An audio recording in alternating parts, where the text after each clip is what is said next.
Hi ಎಲ್ಲ ವಿದ್ಯಾರ್ಥಿಗಳಿಗೆ educate Karnataka ಚಾನಲ್ಗೆ ಸ್ವಾಗತ. ಫಸ್ಟ್ PUC ವಿದ್ಯಾರ್ಥಿಗಳ ರಿಸಲ್ಟ್ ಏನಿದೆ ಅದು ನಾಳೆ ಅಂದ್ರೆ ಮಾರ್ಚ್ 30ಕ್ಕೆ ಅನೌನ್ಸ್ ಆಗ್ತಾ ಇದೆ. ವಿದ್ಯಾರ್ಥಿಗಳು ತಮ್ಮ ಕಾಲೇಜಲ್ಲಿ ರಿಸಲ್ಟ್ ಅನ್ನು ಚೆಕ್ ಮಾಡಬೇಕು. ಅಂದ್ರೆ ಆನ್ಲೈನಲ್ಲಿ ರಿಸಲ್ಟ್ ಅನ್ನು ಚೆಕ್ ಮಾಡೋದಕ್ಕಾಗಲ್ಲ, ನೀವು ನಿಮ್ಮ ಕಾಲೇಜ್ನಲ್ಲೇ ರಿಸಲ್ಟ್ ಅನ್ನು ಚೆಕ್ ಮಾಡಬೇಕು. ನಂತರ ಯಾವ ವಿದ್ಯಾರ್ಥಿಗಳು ಪಾಸ್ ಆಗಿರ್ತಾರೆ ಅಂದ್ರೆ ಫಸ್ಟ್ PUC ಪಾಸ್ ಆಗಿರ್ತಾರೆ ಅವರ ಸೆಕೆಂಡ್ PUC ಅಡ್ಮಿಷನ್ ಪ್ರೊಸೆಸ್ ನಡೆಯುತ್ತೆ, ಅಂದ್ರೆ ಮುಂದಿನ ದಿನಗಳಲ್ಲಿ ನಡೆಯುತ್ತೆ. ಸೆಕೆಂಡ್ PUC ಅಡ್ಮಿಷನ್ ಆದ ನಂತರ ನಿಮಗೆ ಸೆಕೆಂಡ್ PUC ರೆಗ್ಯುಲರ್ ಕ್ಲಾಸಸ್ ಏನಿದೆ ಅದು ಜೂನ್ 1ರಿಂದ ಸ್ಟಾರ್ಟ್ ಆಗುತ್ತೆ. ಅಂದ್ರೆ ಎಕ್ಸಾಕ್ಟ್ ಡೇಟ್ ನ ಇದುವರೆಗೆ ಅನೌನ್ಸ್ ಮಾಡಿದೆ, ಬಟ್ ಪ್ರತಿ ವರ್ಷ ಜೂನ್ 1ರಿಂದಾನೆ ಸೆಕೆಂಡ್ PUC ಕ್ಲಾಸಸ್ ಸ್ಟಾರ್ಟ್ ಆಗುತ್ತೆ. ಅದೇ ಹೇಳಿದಲ್ವಾ, ರಿಸಲ್ಟ್ ಬರುತ್ತೆ, ಅಡ್ಮಿಷನ್ ಮಾಡ್ತಾರೆ, ನಂತರ ಕ್ಲಾಸ್ ಅನ್ನ ಅಟೆಂಡ್ ಆಗ್ತಾರೆ. ನಂತರ ಈ ವರ್ಷ ಸ್ಟಾರ್ಟಿಂಗ್ ಇಂದಾನೆ ಪ್ರಿಪರೇಷನ್ ಸ್ಟಾರ್ಟ್ ಮಾಡಿ, ಅಂದ್ರೆ ಸೆಕೆಂಡ್ PUC ಪ್ರಿಪರೇಷನ್ ಸ್ಟಾರ್ಟಿಂಗ್ ಇಂದಾನೆ ಸ್ಟಾರ್ಟ್ ಮಾಡಿ.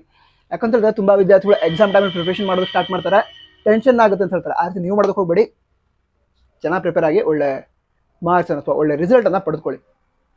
ಅದಂತರ ಯಾವ ವಿದ್ಯಾರ್ಥಿಗಳು ಫೇಲ್ ಆಗಿರ್ತಾರೆ ಅಕಸ್ಮಾತ್ ಆಗಿ ಯಾವ್ದಾದ್ರು 1 ಅಥವಾ 2 ವರ್ಷದಲ್ಲಿ ಫೇಲ್ ಆಗಿದ್ರೆ ಅವ್ರಿಗೆ ಮುಂದೆ ಸಪ್ಲಿಮೆಂಟರಿ ಎಕ್ಸಾಮ್ ಮಾಡ್ತಾರೆ. ಸೊ ಯಾವ ವಿದ್ಯಾರ್ಥಿಗಳು ಫೇಲ್ ಆಗಿರ್ತಾರೋ ಅವರು ಯಾವ ವಿಷಯದಲ್ಲಿ ಫೇಲ್ ಆಗಿರ್ತಾರೆ ಅದಕ್ಕೊಂದೇ ಅಪ್ಲಿಕೇಶನ್ ಹಾಕಿ, ಅಂದ್ರೆ ಸಪ್ಲಿಮೆಂಟರಿ ಎಕ್ಸಾಮ್ಗೋಸ್ಕರ ಅಪ್ಲಿಕೇಶನ್ ಹಾಕಿ, ನಿಮ್ಮದೇ ಕಾಲೇಜ್ ಅಪ್ಲಿಕೇಶನ್ ಹಾಕೋದು, ಅಪ್ಲಿಕೇಶನ್ ಹಾಕಿ ಅದ್ರ ನಂತರ ಸಪ್ಲಿಮೆಂಟರಿ ಎಕ್ಸಾಮ್ ಅನ್ನ ಬರೆದು ಅದನ್ನ ಪಾಸ್ ಆಗಿ ಈಗ ಸೆಕೆಂಡ್ PUC ಅಡ್ಮಿಷನ್ ಮಾಡಿಕೊಂಡು ಕ್ಲಾಸ್ ಅನ್ನ ಅಟೆಂಡ್ ಆಗಬಹುದು. ನಂತರ ಅದೇ ಸಪ್ಲಿಮೆಂಟರಿ ಎಕ್ಸಾಮ್ ಏನಿದೆ ಅದರ ರಿಸಲ್ಟ್ ಅನ್ನ ಜೂನ್ 6ಕ್ಕೆ ಅನೌನ್ಸ್ ಮಾಡಲಾಗುತ್ತೆ ಅಂತ ಆಲ್ರೆಡಿ ಹೇಳಿದ್ದಾರೆ. ಹಾಗೆ ಟೈಮ್ ಟೇಬಲ್ ಕೂಡ ಅನೌನ್ಸ್ ಆಗಿದೆ ಸಪ್ಲಿಮೆಂಟರಿ ಎಕ್ಸಾಮ್.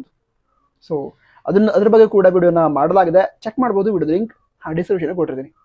ನಂತರ ಸೆಕೆಂಡ್ PUC ಪ್ರಿಪ್ರೇಷನ್ಗೆ ಸಂಬಂಧಿಸಿದಂತೆ ಅಥವಾ ಏನಾದರೂ ಡೌಟ್ ಇದೆ ಅದನ್ನ ಕಮೆಂಟ್ ಬಾಕ್ಸ್ ತಿಳಿಸಿ, ಆದಷ್ಟು ಬೇಗ ವಿಡಿಯೋ ಮಾಡಿ ನಿಮ್ಗೆ ತಿಳಿಸ್ತೀವಿ. ನಂತರ ಈ ಚಾನಲ್ ಇದ್ರೆ ಸಬ್ಸ್ಕ್ರೈಬ್ ಮಾಡಿದ್ರೆ ಸಬ್ಸ್ಕ್ರೈಬ್ ಕೂಡ ಮಾಡಿ. All the best. ಎಲ್ಲ ರಿಸಲ್ಟ್ ಚೆನ್ನಾಗಾಗಲಿ, ಅಂದ್ರೆ ಯಾರೋ ಫೇಲ್ ಆಗೋದು ಬೇಡ, ಎಲ್ಲರೂ ಪಾಸ್ ಆಗಲಿ, ಎಲ್ಲರ ರಿಸಲ್ಟ್ಸ್ ಚೆನ್ನಾಗಾಗಲಿ. ಅಕಸ್ಮಾತ್ ಆಗಿ ಅದ್ರ ವಿಷಯದಲ್ಲಿ ಫೇಲ್ ಆದರೆ ಟೆನ್ಷನ್ ಬೇಡ, ಸಪ್ಲಿಮೆಂಟರಿ ಎಕ್ಸಾಮ್ ಇದೆ ಅದನ್ನ ಬರೆದು ಪಾಸ್ ಆಗಿ ನೆಕ್ಸ್ಟ್ ಅಂದ್ರೆ ಸೆಕೆಂಡ್ PUC ಜಾಯ್ನ್ ಆಗೋದು. ಮತ್ತೊಮ್ಮೆ ಎಲ್ಲ ವಿದ್ಯಾರ್ಥಿಗಳಿಗೂ all the best. Jai Hind, Vande Mataram.